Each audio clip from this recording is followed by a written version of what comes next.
Bismillahirrahmanirrahim. Assalamualaikum warahmatullahi wabarakatuh. Waalaikumsalam warahmatullahi wabarakatuh. Wabarakatuh. Ya, alhamdulillah, syukur.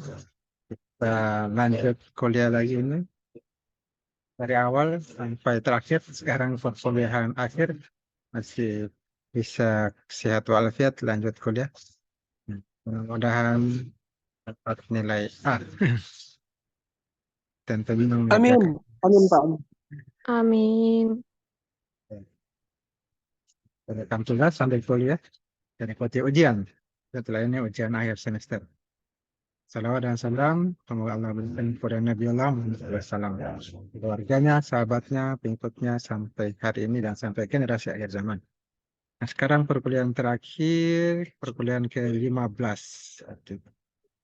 Di sini ada absen di kelas B, silakan diisi. Yang pertama 15. Sekarang perkuliahan terakhir itu 6, sudah 6 orang absen. Ini evaluasi pembelajaran ini sebaiknya diisi untuk evaluasi yang baik supaya dipertahankan, yang kurang nanti ditingkatkan. Harapan bisa diisi. Kalau ada saran-saran bisa ditulis di bagian bawah terakhir. Saya klik ini berapa yang dievaluasi dalam mengisi profil mahasiswa, email, nama NPM kelas, mata kuliahnya, semesternya juga diisi, tahun ajaran. Kemudian ini pertanyaannya, bagaimana berkaitan dengan penyampaian materi, mudah atau tidak, jelasan suara, penguasaan materi disampaikan, dorongan untuk bertanya, kemudian ada pemberian tugas sesuai yang diajarkan, soal ujian, UTS UAS itu dari materi kuliah, kemudian proses perkuliahan, jadwalnya dapat waktu atau tidak, evaluasi nilai, UTS UAS atau kuis berjalan baik, dan kontrak kuliah, silabus atau naskah perkuliahan tersusun dengan baik seperti perkuliahan pertama. Kemudian interaksi dosen mahasiswa bagaimana, kemudian frekuensi kehadiran dosen secara umum, gaya mengajar bagaimana, baik atau kurang, dan masukan. Nah, kalau ada saran-saran termasuk bertanya kurang, mungkin apa yang perlu dievaluasi bisa dimasukkan di sini untuk perbaikan, ya. Dan diharapkan bisa di sini supaya ada penilaian evaluasi belajar kita lebih bagus atau kurang, sehingga kalau yang kurang bisa diperbaiki ke depannya, bisa lebih baik lagi. Berikutnya kita masuk ke perkuliahan kita yang terakhir ini 15. Pada saat ini, kesempatan ini kita membahas tentang analisa kelayakan, civil study. Ya. Sampingnya ada juga tugas. Ini jaringan masih bagus, jadi bisa dibuka. Kita membahas analisa kelayakan, civil study, baik ekonomi maupun finansial. Nah, ini dibahas secara umum, bahwasanya analisa kelayakan pada studi ini itu dilakukan dalam konteks mengetahui manfaatnya, berapa besar manfaat yang didapatkan dalam suatu jaringan jalan yang dibuat dalam model. Akan dibangun dan dioperasikan jalan tol ini ruas Manado Bitung. Hasil analisis kelayakannya akan sangat menentukan nih dalam mengambil keputusan. Apakah rencana pembangunan jalan tersebut itu layak untuk dilaksanakan dan dibawa jalannya atau tidak. Nah, ini perlu analisis. Inilah pentingnya analisis feasibility study, analisa kelayakan apakah layak atau tidak. Ini dianalisa menurut ekonomi dan finansial. Economic feasibility, kelayakan ekonomi, dan financial feasibility, kelayakan finansial. Apa perbedaan analisa kelayakan ekonomi dan finansial? Nah, ini bisa dilihat di sini. Yang ditampilkan dari sudut pandang ekonomi itu economic feasibility itu secara umum ya, publik. Kalau financial feasibility itu pribadi, privat. dari tujuan berbeda. Nah, economic feasibility, analisa ekonomi, itu efisiensi ekonomi, pengurangan biaya transportasi. Kalau financial feasibility, ini pengembalian dan keuntungan investasi. Oke, kembaliannya berapa tahun dengan dana yang dikeluarkan, berapa tahun bisa ulang modal. Dan keuntungannya ke depan setelah itu akan mendapatkan untung berapa.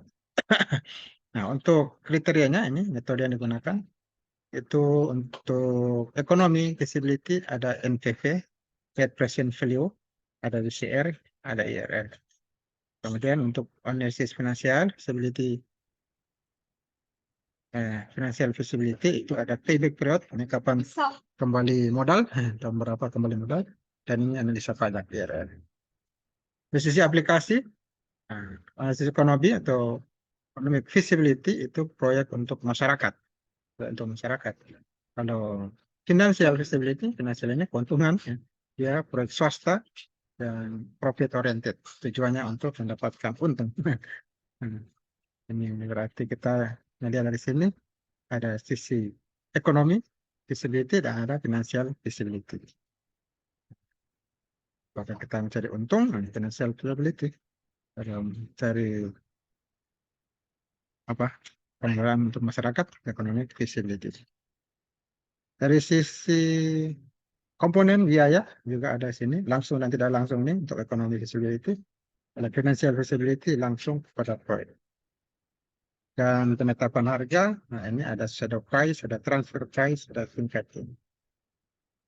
Ini dan ini analisisnya sistem kapitalisme pada sistem syariah agama Islam itu tidak pakai bunga, nol bunganya nih, karena masuk kategori riba yang kategori haram dalam Al-Baqarah 275. Jadi dilarang wahalam wal bai'a wa haram riba. Allah membolehkan jual beli tapi mengharamkan riba. Gampangnya riba. Ini analisa sistem konvensional ya. Di economic feasibility. Ini financial feasibility yang menggunakan mekanisme pasar, tentuan harga, pajak, subsidi, tingkat bunga. Ini aja kajian ekonominya. Ya, kita lanjut. Dari sudut pandang pemerintah, tujuan utama untuk kebijakan investasi itu agar tersedia pelayanan jasa bagi masyarakat. Komponen biaya dikaji dalam kerangka jumlah sumber daya resort. Ini dikeluarkan pemerintah termasuk subsidi, penggunaan lahan, milik pemerintah, dan kemudahan biaya lainnya. Untuk komponen pengembalian biaya, dipakai pendekatan manfaat, benefit, termasuk pengurangan biaya transportasi, sistem transportasi, pengurangan waktu perjalanan, biaya operasi kendaraan, dan manfaat lainnya. Ini kajian ekonomi. Kalau sudut pandang pihak investor, swasta ini memandang biaya yang dikeluarkan harus kembali dalam bentuk nilai uang. Kemudian biaya dianggap jumlah nilai uang yang harus dikeluarkan oleh pengusaha untuk biaya konstruksi, operasi, pemeliharaan, sistem, dan kelola. Komponen pengembalian biaya diperoleh jumlah nilai uang yang didapatkan dari pengguna menggunakan fasilitas jalan. Dari tol makanya berbayar. Nah, ini memang dari analis investor. Kalau pemerintah ya harusnya untuk masyarakatnya tidak perlu dibayar. Dananya dari masyarakat, APBN dan masyarakat, pengelolaan sumber daya alam. Sehingga dana tersebut kalau negara memiliki dana buat jalan, setelah itu gratis untuk rakyat. Itulah kelayakan ekonomi. Jadi beda analisa ekonomi feasibility dengan financial feasibility. Proses analisa kelayakan, nah ini kita lihat bagaimana pembahasannya. Ini tahapan-tahapannya Anda bisa baca materinya. Ya. Ada WH proyek, tanpa proyek ini. Tanpa jalan, ada modal dengan without, dengan atau tanpa. Atau ini with proyek, ini without proyek. Ini ada estimasi dari ekonomi dan finansial. Untuk estimasi baik ekonomi, analisis kelayakan ekonomi, finansial, estimasi baik finansial, analisis kelayakan finansial. Ini analisis sensitivitas. Keduanya disebut analisis sensitivitas. Itu proses analisis kelayakan. Nah, di sini ada 3 tahapan. Ya. Proses estimasi biaya ekonomi, finansial, baik biaya konstruksinya, operasi dan pemeliharaan, dan melakukan estimasi manfaat ekonomi dan finansial yang dihasilkan, dan melakukan analisis kelayakan. Nah, kalau tidak, ada IRR, FTIR, ada NPV, DC, dan terus. Ini gabungannya ekonomi dan finansial. Ini penaksiran tingkat bunga. Nah, sekarang ternyata proyek menggunakan dana yang digunakan dari bank, ya ada bunganya kalau dipinjam. Dan membuat sesuatu usaha membutuhkan dana 300 juta, dana kita cuma 100 juta, maka 200 juta dipinjam, itu tentunya sekarang ini menggunakan bunga. Kalau yang syariah tidak pakai bunga tentunya. Kalau konvensional menggunakan bunga. Nah, biasanya masih menggunakan bunga. Ini tabelnya sudah dibuat. Penaksiran discount rate. Ya. Nilainya miliaran. Ya. Estimasi komponen biaya yang dihitung itu ada biaya pembuasan lahan. Jalan tuh harus dibebaskan lahan, ada lahannya. Biaya rekayasa, ada biaya pengawasan, dan biaya konstruksi, yang keempat biaya operasi dan pemeliharaan. Ini penggunaan, setelah itu dipelihara. Yang pertama biaya pembebasan lahan, land acquisition. Nah ini pembebasan lahan sudah ditampilkan untuk 10%, 50%, 40%. Nah, Manado 10%, dan lahan Minahasa 50% dari jumlah lahan, ya. Hitung 40% dari jumlah lahan, jadi 100%. Nah, ini sudah ditampilkan berapa biayanya untuk bangunan dan sawah. Artinya jumlahnya lumayan besar, ya. Dan di sini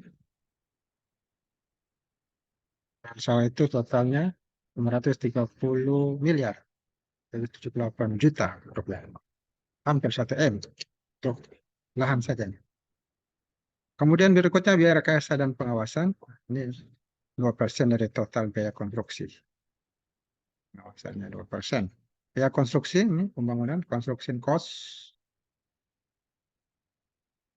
Ini harus ada perhitungannya yang sudah ditabirkan.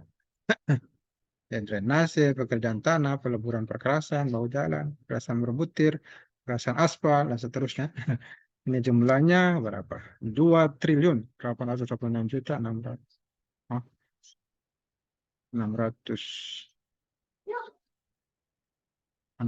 miliar. Ya 2 triliun ini, bukan miliar. 2 triliun 628 miliar 600 juta rupiah. Wah, triliun kuningan. Untuk pelaksanaannya. Untuk biaya operasi dan pemeliharaan, operation and maintenance. Nah, ini 1% dari biaya konstruksi untuk pemeliharaan. Ini resume komponen biaya semuanya. Untuk komponen Tol Manado Bitung, sisi ekonomi, finansial, ekonomi dan finansial, ya. Ini sisi ekonomi, ini sisi finansial. Jadi ekonomi itu pembahasan lahan, biaya rekayasa dan pengawasan, biaya konstruksi, pemeliharaan rutin, dan berkala.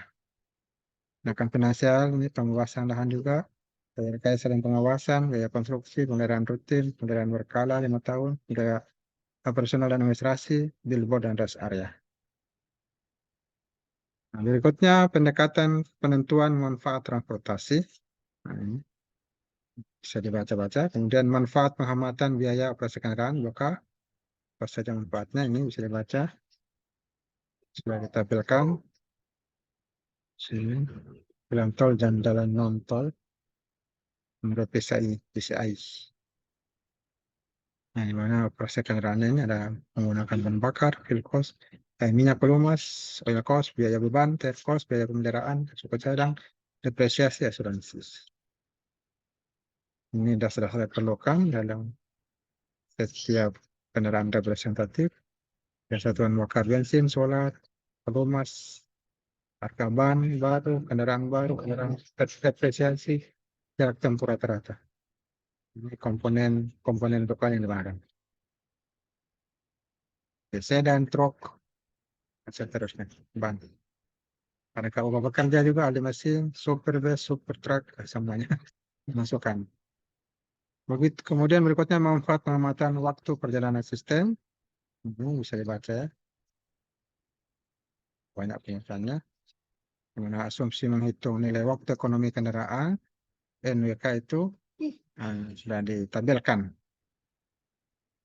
Rata-rata, nilai perjalanan, bisnis, dan seterusnya.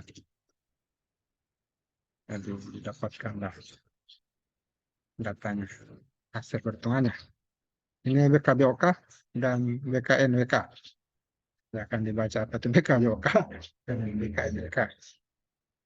Sudah ditampilkan juga perhitungan 2K. Berapa tahun ini dari kecepatan 10 sampai 105 km. Ini hitungannya BKBOW dan BKNWK dari 2015 sama 2049. Sudah diprediksi ke depannya. Dari 2015 sampai 2049. Nah, ini juga sama.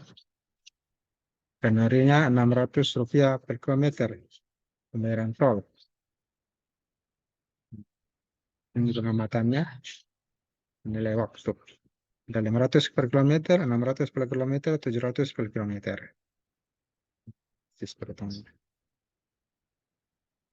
Ini penentuan tarif tol. Baik, jadi dari biaya yang digunakan itu tarif baru, tarif lama, 1 tambah inflasi. Ada WTP, analisa WTP. Bisa baca-baca juga di jurnal penelitian sudah ada perhitungan WTP.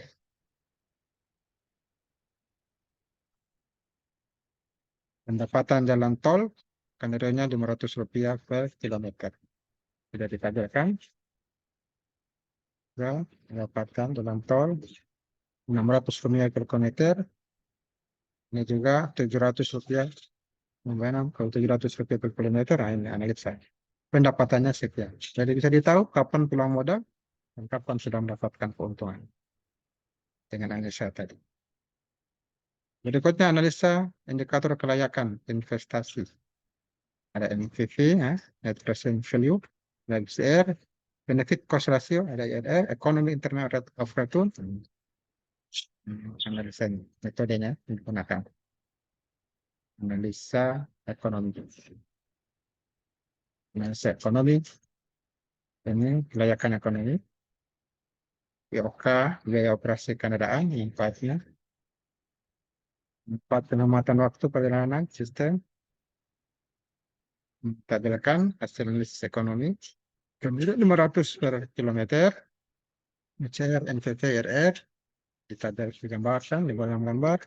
Ini tabel lagi 700 per kilometer skenario-nya. Tabel dan gambar ini. Ya. Nah, dari analisis diskemakan investasi 30% modal dan 70% dari pinjaman bank. Ternyata kurangnya dana dipinjam juga dari bank. Pinjamannya 30 tahun dicicil. Bunganya 15%. Skenario tarif 500, 600, dan 700. Analisis kelayakan ekonomi dinyatakan layak. Skenario tarif 700 per kilometer paling Rp700 per kilometernya paling visible antara ketiga skenario. Yang paling tinggi harganya paling cepat pulang modal ya. Analisa ekonomi ini analisis kelayakan finansialnya. Perjalanan Manado Bitung. Pinjaman 70% pinjaman, bunganya 17% per tahun. Digunakan dasar kelayakan ekonomi maupun finansial 16,21%. Nah, ini perhitungan analisa finansialnya. Skenario 500 per kilometer, ini 600 per kilometer, ini 700 per kilometer. Sudah datakan, dibuat dalam data. Perlu diperbesar, bisa diperbesar. Nggak kabur sedikit. Didapatkanlah datanya. Dan dibuat dalam bentuk gambar juga hubungan inflow outflow. Nah, inilah analisanya. Di ekonomi itu dan finansial disebut analisa sensitivitas. Analisa sensitivitas dilakukan untuk menunjukkan sebesar seberapa besarnya kepekaan parameter ekonomi dan finansial didapatkan, dan dibandingkan dengan perubahan variabel yang digunakan, the discount rate, biaya, dan manfaat konstruksi. Bisa ditentukan sebesar 10%, beban variabelnya untuk 5%, selera biaya konstruksi, dan volume lalu lintas. Ini sudah dibuat dalam bentuk tabel analisa sensitivitasnya. Ya. Ada biaya konstruksi perjalanan, ruas jalan, tol Manado Bitung.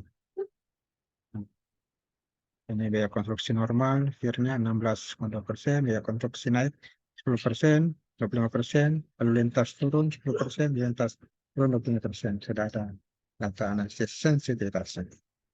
Ya, demikian kuliah kita pada kesempatan kali ini. Bisa tutup dengan materi karakter. Bahkan sudah punya karakter seperti karakter para nabi. Nabi Muhammad SAW. Dan kita memiliki akhlak yang mulia, karakter. Karakter cinta Indonesia dan Pancasila. Ini kita menuju generasi emas 2045. Ya, karena memiliki karakter, memiliki nilai, memiliki tujuan hidup sebagai manusia utuhnya.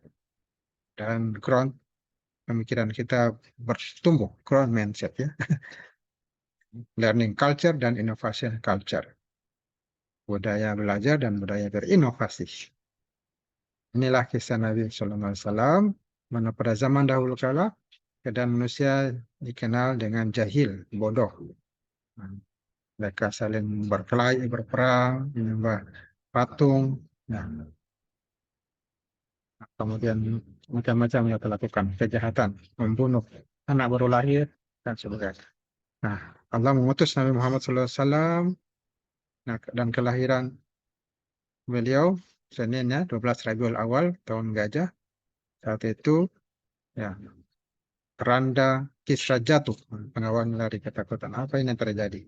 Itu juga kaum Majusi, apinya disembah mati. Ada apa ini? Apa Tuhan kita padam katanya. Nah, saat itu hari Senin 9 Rabiul Awal, bukan habis 12 Rabiul Awal ya. Senin 9 Rabiul Awal kalau di sini. Ya, kalau sejarah lainnya 12 Rabiul Awal. Ini 9 Rabiul Awal, Aminah berkata, segera panggil Abdul Muthalib, kakek bayi ini, sampaikan padanya cucunya telah lahir. Setelah kakeknya mendengarkan, dia sangat gembira. Nah, kakeknya ini Abdul Muthalib namanya, Abdul Muthalib. Dia berkata pada kaumnya, aku beri nama cucuku ini Muhammad. Dan kaumnya bertanya, apa makna nama itu, wahai Abdul Muthalib? Nah, aku menginginkan ya berakhlak terpuji. Nah, Muhammad, Ahmad itu orang yang terpuji. Jadi dia inginkan cucunya memiliki akhlak yang terpuji. Jadi memiliki karakter ya. Karakter yang baik, karakter yang terpuji. Dan Nabi Muhammad SAW ini merupakan keturunan Nabi Ismail AS, leluhur bangsa Quraisy. Mana Nabi Ismail anaknya Nabi Ibrahim AS. Dan Allah memilih Halimah dari Bani Sa'ad sebagai ibu susunya. Semenjak bayi bersama kami, kata Halimah, tanaman menjadi subur dan ternak kami bertambah banyak. Yang dirawat Halimah karena ibundanya tidak mengeluarkan susu. Dan terus dari dirawat oleh ibu susunya. Nah, ayahnya meninggal sebelum lahir. Kemudian ibunya meninggal juga. Di kecil, kakeknya juga meninggal. Nah, semua mati, kita semua mati. Raja-raja mati, rakyat biasa mati. Penguasa mati, semuanya mati. Nah, kemudian beliau SAW diasuh oleh pamannya Abu Talib. Kalau kakeknya Abdul Muthalib, kalau pamannya namanya Abu Talib. Nah, ketika berusia 12 tahun, Muhammad SAW bertemu pendeta yang melihat tanda kenabian. Dan dia mengatakan, inilah Nabi akhir zaman, rahmat bagi seluruh alam. Jadi ada pendeta yang melihat ciri-ciri Rasul SAW, lalu dia katakan inilah Nabi akhir zaman. Yang melihat ciri-cirinya sama dengan dijelaskan dalam kitab Injil, kitab Bible. Nah, Nabi Muhammad SAW ini seorang yang mandiri dan rajin bekerja. Nabi Muhammad menggembalakan kambing dan berdagang dengan jujur. Ini pekerjaan paling susah ini menggembalakan kambing. Susah diarahkan ini kambing. Beda dengan hewan lainnya. Agak keras kepala. Nah, dan luar biasa dari kecil sudah dilatih untuk bersikap sabar dengan mengembala kambing. Kemudian kaum Quraisy mengakui Nabi Muhammad SAW ini sosok yang amanah. Beliau dikenal dengan sebutan Al-Amin. Nah, istilahnya Al-Amin. Karena ia jujur, tidak pernah berbohong, dan selalu menepati janji. Biasa. Ketika Nabi SAW berusia 40 tahun, ada di Gua Hira, menyendiri Gua Hira, Allah mengangkatnya menjadi Rasul. Ya, diangkat jadi Rasul. Jadi Nabi dan Rasul. Turunlah malaikat Jibril alaihissalam menurunkan wahyu. Surah Al-Alaq ayat 1-5. Allah berfirman, Iqra' bismi rabbikal ladzi khalaq. Nah, bacalah dengan nama Tuhanmu yang telah menciptakanmu. Alladzi khalaqa. Ya, Iqra' bismi rabbikal ladzi khalaq. Khalaqal insana min 'alaq, dan menciptakan manusia min 'alaq, dari segumpal darah. Iqra' wa rabbukal akram, bacalah dan muliakanlah Tuhanmu, dan Tuhanmu muliakanlah. Iqra' wa rabbukal alladzi 'allama bil qalam, yang telah mengajarkan dengan kalam, pulpen, alat tulis. Alam al-insana malam alam, dia mengajarkan manusia apa yang tidak diketahui, apa yang tidak diketahui. Itu al-alam 1-5. Dan tenun Rasulullah menyimak dan menirukannya, karena begitulah cara menghafalnya. Diulang-ulang, disimak dan ditirukan. Setelah ditiru beberapa kali, nanti akan terhafal dengan sendirinya. Dan Rasulullah SAW berdakwah setelah itu, perintahkan berdakwah di Makkah 13 tahun, di Madinah 10 tahun. Nah, dan dalam perjuangan, beliau memiliki sahabat-sahabat. Mereka mendukung dakwah Nabi, menolongnya. Dan kemudian, pada peristiwa Isra dan Mi'raj, Allah Ta'ala memperjalankan Rasulullah SAW dan memberikan perintah sholat 5 waktu. Allah dan malaikat bersalawat memuji akhlak Rasulullah SAW di dalam Al-Quran. Inna Allaha wa malaikatu yusholluna 'alan nabi. Allah dan malaikat bersalawat kepada Nabi, ya alladzina amanu. Firman, sallu alaihi wasallam taslima. Selawatlah dan ucapkan salam dengan penuh keselamatan. Dan Rasulullah SAW adalah uswatun hasanah. Lakum fi Rasulillahi uswatun hasanah. Dan untuk kalian pada diri Rasul itu ada teladan yang paling baik. Nah, dengan dakwah Allah Ta'ala memenangkan dakwah Rasulullah SAW sehingga Islam bisa tersebar sampai ke seluruh penjuru dunia, sampai di kota Lub juga Islam. Dan dahulu masih belum mengenal agama. Setelah keberhasilan dakwanya mampu menguasai 3/4 dunia, bahkan menjadi kekuasaan Islam yang luar biasa, ya, luar biasa besar. Negara adidaya itu zaman Abu Bakar, zaman Khalifah Umar, Utsman, Ali, lanjutkan berikutnya kepemimpinannya Khilafah Bani Umayyah, Khilafah Bani Abbasiyah, Khilafah Bani Utsmaniyah, itu luar biasa. Bisa menguasai 2/3 belahan dunia. Islam bisa tersebar luas di mana-mana. Kita lihat sampai sekarang. Dan sebelum Allah Ta'ala mewafatkan Rasulullah SAW pada usia 63 tahun, turun surat Al-Maidah ayat 3. Al-yawma akmaltu lakum dinakum, pada hari ini telah kusempurnakan untukmu agamamu, watmamtu alaikum ni'mati, dan telah kucukupkan atasmu nikmatku, waraditu lakum Islam din. Telah kuridai untuk kalian Islam sebagai din. Ini menunjukkan sudah selesai tugas Rasulullah SAW sebagai Rasul, dan dia akan dipanggil, akan wafat. Karena sudah sempurna agama. Yang mengetahui tentang dalil ini ketika diturun itu Abu Bakar. Abu Bakar menangis, sedangkan yang lain biasa-biasa saja. Ketika ditanya mengapa menangis, karena ini sudah sempurna Islam, dan tidak lama lagi akan dipanggil Rasulullah SAW, dan beliau pun wafat. Nah, apa hikmah yang bisa kita ambil? Mahasiswa memahami arti, ya, memahami makna namanya. Apa arti nama kita? Ya, sebenarnya kita pahami. Ya, mahasiswa meniru akhlak Rasulullah SAW. Apa itu yang dikenal Al-Amin? Yaitu sidik, jujur, tidak suka berbohong, amanah, bertanggung jawab dan dapat dipercaya, fatonah, tekun, rajin, belajar, cerdas dan teliti, tablik, menyampaikan kebenaran, berbicara dengan baik, lembut dan santun. Nah, akhlak Rasulullah SAW itu adalah Al-Quran, ya, tertulis dalam Al-Quran. Dan Allah memuji Rasulullah SAW seorang yang berakhlak mulia. Hanya kita perlu ikuti bagaimana karakter akhlak yang baik itu ada pada para nabi. Jadi kita terapkan dalam kehidupan kita sehari-hari, baik dalam kehidupan spiritual maupun sosial masyarakat. Nah, itu Al-Quran mengatur kehidupan spiritual dan sosial masyarakat. Itulah akhlak yang terpuji. Nah, akmalul mu'minina imanan ahsanuhum khuluqa. Bagi kalian itu yang paling bagus akhlaknya. khairun nasi anfa'uhum linnas. Sebaik manusia itu adalah yang bermanfaat bagi yang lain. Ya, demikian materi pada kesempatan ini. Ya, saya akhiri mengucapkan alhamdulillah alamin. Atas kronologinya bisa ditambah kurang. Kalau lebih bisa dikurangi. Assalamualaikum warahmatullahi wabarakatuh. Waalaikumsalam warahmatullahi wabarakatuh.